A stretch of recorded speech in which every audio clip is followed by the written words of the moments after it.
Many of you know of me as the naturopath sharing the health benefits of a seer, but I want to share some business strategies that didn't come from studying redox.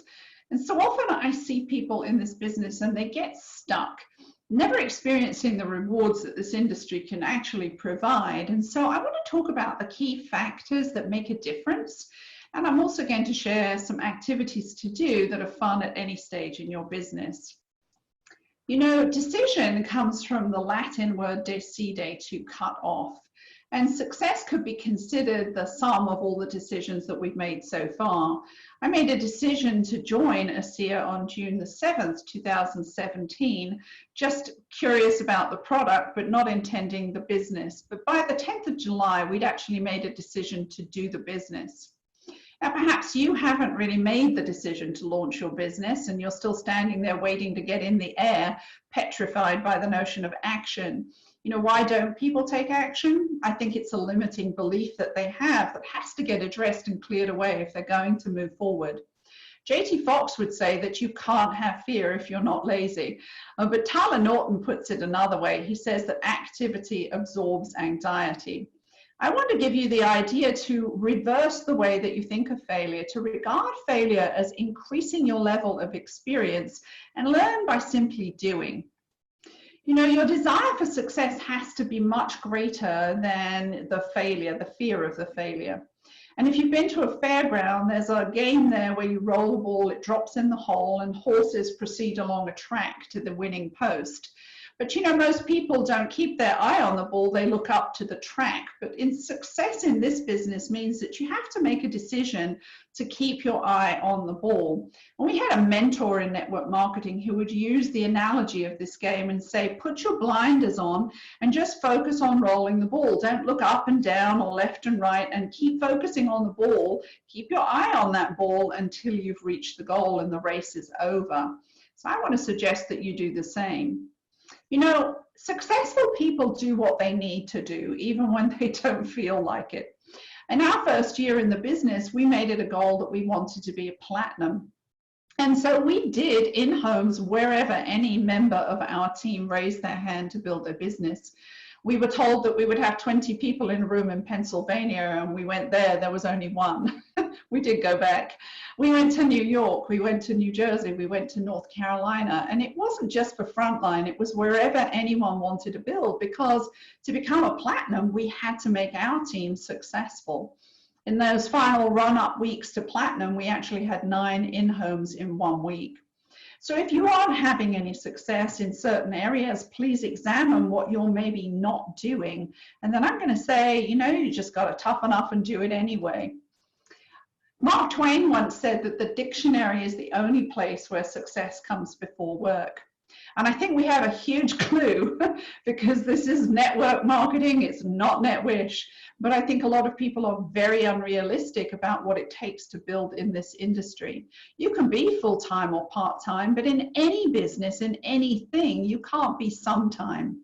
In the late 90s, my husband and I invested in a wellness business, a wellness center, and we poured in quite a few $100,000 in developing that to be the first major spa in the area. My husband ran his accounting practice full-time, and it was my job to run the spa. This spa was open 6 days a week from 9 a.m. until 8 p.m. I did everything. I did the front desk, I did the laundry, the marketing, and on the weekends, on Sundays, I actually got to clean the hot tub. But you know, the challenge in this business, unlike traditional business investment, is our entry point is low. $40 is nothing. Most people will spend a lot more than that on a fancy lunch or certainly on a fancy dinner. So if the entry point is low, the exit point is also really easy. You have to commit to this business as though you have hundreds of thousands, if not millions, on the line, and know that you have to do it for the long haul, a 3 to 5 year period. Studies show that when we hear a good idea, we actually have to act on it within 24 hours. Otherwise, we're very unlikely to take action at all. So the speed of implementation, the same as in that race and being on those starting blocks, is critical for success. By July the 9th, my husband had had a life-changing benefit for his breathing, and July 10th, we engaged in the business. By July 14th, we had 7 people enrolled, and Dr. David Silverman called me and he said, "Do you know that you're number 5?" And I said, "Number 5 at what?" I wasn't focused on my back office or what the business was. I was focused on the sharing. And I didn't know that they were running a competition which tracked the newbies in the business and the more established people in the business. There were some pretty significant prizes. So speed attracts people. And what did we do? We decided to be open for business. Now, if you've ever got engaged, somebody's invited you to get married, you've got engaged, what's the first thing that everybody asks you? What's the date? So if you don't have a date, there's no urgency for action. So we set a date. We set July 25th. And I was scared out of my wits because here's Dr. Silverman, he's on the medical board, he's an MD, and he's a triple diamond in the business at that point, and he's going to drive 2.5 hours to come and do our in-home. So we made a decision. This decision was that we would not have a single empty seat in our room, and in fact our vision was to have standing room only. So when you open for business, you market to everybody. You don't qualify who you're going to let that know about the fact that you exist. You want the community to know, and you want referrals for those who don't want your services. So I would call everybody on our list, and I just said to them, you know, I've been learning about this new breakthrough in health. Don't ask me to explain it. I'm still trying to wrap my brain around it. But the Huffington Post talked about the fact it's one of 5 things that are going to change our future. I'm really super excited. We're having a fun event at home, and I have somebody from this medical board who's going to come down and talk about this health development, and he's also going to give us a chance to experience this health technology. So I'd love you to come because I know it's something that you like to learn about. If they said yes, my next question was, well, who do you know that's interested in learning like you are? Because you're welcome to bring them. What had I done? I'd already set them up to have the potential for a downline at that event. And I then qualified and said to people, you know, by the way, I'm having no empty seats in this because this would be too embarrassing with this person coming. So you need to let me know if you're changing your mind. I want to make sure I can put somebody else in that seat. So we did our list. We shared with 70 people who we knew could actually physically get to our house. And on that date, we had 26 people in the room. We filled the seats. We had standing room only. Our goal was achieved. Now, between July 10th, when we first started enrolling, and the end of July, which actually for that period was about the 28th of July, we ended up enrolling 22 people. What's my point about this? If we'd taken those 70 people and stretched out the sharing of information over 6 months or 12 months and stretched out the enrollment of 22 people over 6 months or 12 months instead of 2 weeks, we would have had a totally different outcome. And that's why speed is so totally important. You know, I don't know what type of view you're looking for when you get to whatever your goal is, but a picture postcard view from the top of Everest is not the same as being there.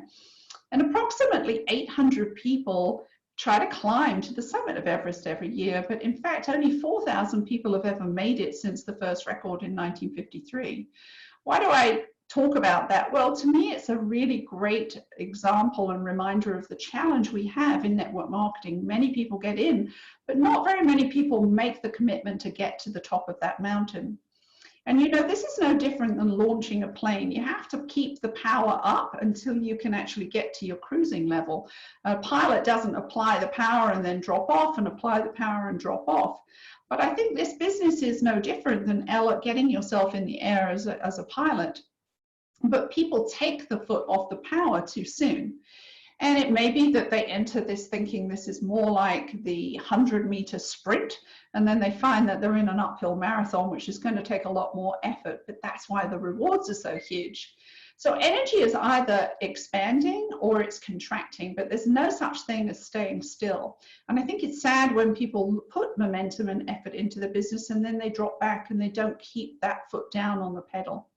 I actually wish that with every associate sign up came an opportunity to plug into the brain and the lifestyle of a presidential diamond for 24 hours. Because I think if you could actually see what that view was like and you could see the rewards and how that was going to change your life, what it could mean for you, I think everybody would stick in the game and they'd climb to the top and they would do it faster and they would not give up. You know, what happens when we share with somebody and the first thing they say is, well, I want to try this product first before I share it with anyone. I want to see what happens to me. There's a suggestion that can only work when they've just joined, which you could share, which you could explore. How about you ask them, you know, if you were going to plan a girls' weekend away or a guys' golf event, for example, who would be the first people that you would call? Suggest that they call their friends and invite their friends to join them in a 90-day dash for health, like a virtual road trip. They simply are going to share the idea that the Huffington Post wrote an article on the science breakthrough of anti-aging and athletic performance and skin. That they took a look at this, they did their research, and they've actually just ordered some products and got a great deal. But they want to do this with a bunch of their friends because this could be so much fun. For the girls and the skin interests, it may be that they take photos and they compare progress. For the guys, it could be that they track the impact on their golf game.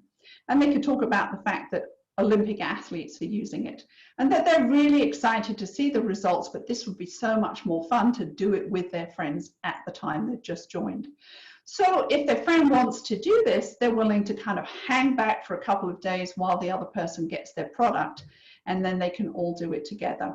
So you call them with them if you want to. You can actually do the phone call with your new associate, and you can tell their friend about this 90-day program that their friend is just starting.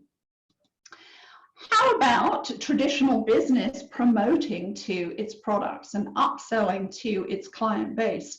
You've spent the money and the time and the investment in getting people into your business, so who are the people in your business? Well, the client connection would be maybe 70% of the associates who are not sharing this business, but are just your constant users, plus, of course, your preferred customers and any retail customers. We have an esthetician in our team who shares this product regularly. She had a client who decided to use the Renew 28 twice a day. And she's in a demographic where she and her friends also commit quite a lot of money to cosmetic procedures. And over the next month or so, she ended up bumping into one of her friends who looked at her and said, "Who's been doing your work? You look amazing." Well, it turns out that the client had misinterpreted the use of the gel 3 times in 5 minutes for things that hurt to be used on her face. And so she'd been doing them 3 times in the morning and 3 times in the evening. And the end result was she looked like she'd had a facelift. Well, when I heard this, I was like, oh, I have to try this out. This is so cool. And it definitely makes you feel like a facelift, but I do mine 3 times, one after the other, not over 5 minutes.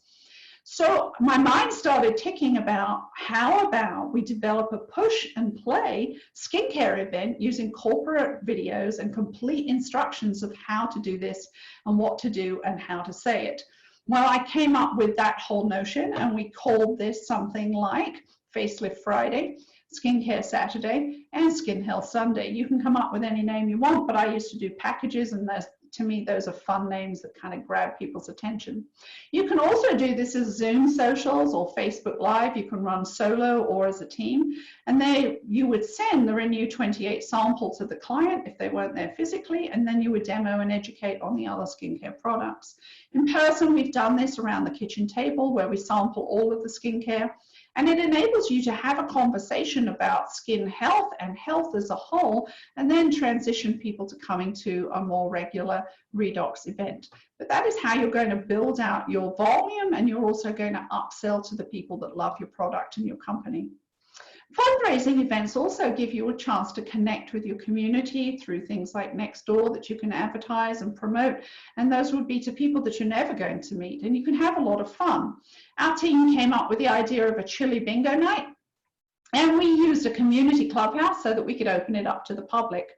We showed videos of the Advancing Life Foundation and Operation Underground Railroad, and we talked about Verdis's ethos and the company and how this biotech company came to be.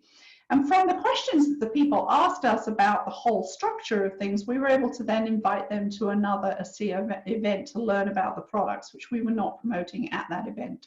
You can do Zoom social fundraisers. You can get kind of creative with this. How about invite people to share 10 recipes for healthy living, and then the monetary donation goes to giving them access to all of the recipes that everybody's sharing. You can connect your teams around the country to one simultaneous event. If you're doing physical things, it could be a multi-city barbecue with a pre-arranged Zoom and Facebook time. That's when you again educate people on the Advancing Life Foundation and what your goal is for that day. Give prizes to the associate who has the most people at their event or has raised the most money for your charity. You can be a creative, but just take action. So I hope that some of those are kind of fun things, a different way to transition into sharing the ASEA message. If you've never seen the film Family Man, this is where he makes one choice about his life that leads him in one direction, and he gets an opportunity to have a bird's eye view into what that alternative could be and decide whether he would make a different choice. I want to share my what if story because in 2011, I actually said no to ASEA. Or what if I had said yes? I mean, whose lives would be different today? That I'll never know. What if I had returned my products in 2017? Yes, you heard me correctly. I was going to return them because I would not have given them to my husband, who would have not had an amazing breathing improvement that caught my attention. What if Dorothy Dabney had decided to sleep in on the morning of the network marketing breakfast where we actually met? She would have actually missed a diamond in her business. I've often said that I wish that every time we walk past someone, we would actually receive a text from ASEA that said, that person would have been the platinum in your team. That person would have qualified you for Ascent. That person would have helped you earn $10,000 a month. That person would have lived longer. We can't know what we lose by not taking action. And what if you walked past your diamond in your business? The film offers him an opportunity to maybe have a second chance at things. But starting today, you can rewrite your ASEA future to be whatever you choose it to be by making a decision to be a success and cut off from any other option. Terry Latham will talk about the fact that you only see the glory and you don't see the story of the people who've made it up that mountain. Well, that's because the road to success is not straight, and there is a curve called failure. There's a loop called confusion, and speed bumps called friends, red lights called enemies, caution lights called family. But you will have flat tires called jobs. But if you have a spare called determination, an engine called perseverance, and a driver called willpower, you will make it to a place called success. I hope that you've taken to heart some of the key strategies that make a difference in making success come more quickly than over time. And I hope that you will make a decision, set your date, take action with speed, and don't take your eye off the ball until you've got that view from the top. We'll see you there. Thank you.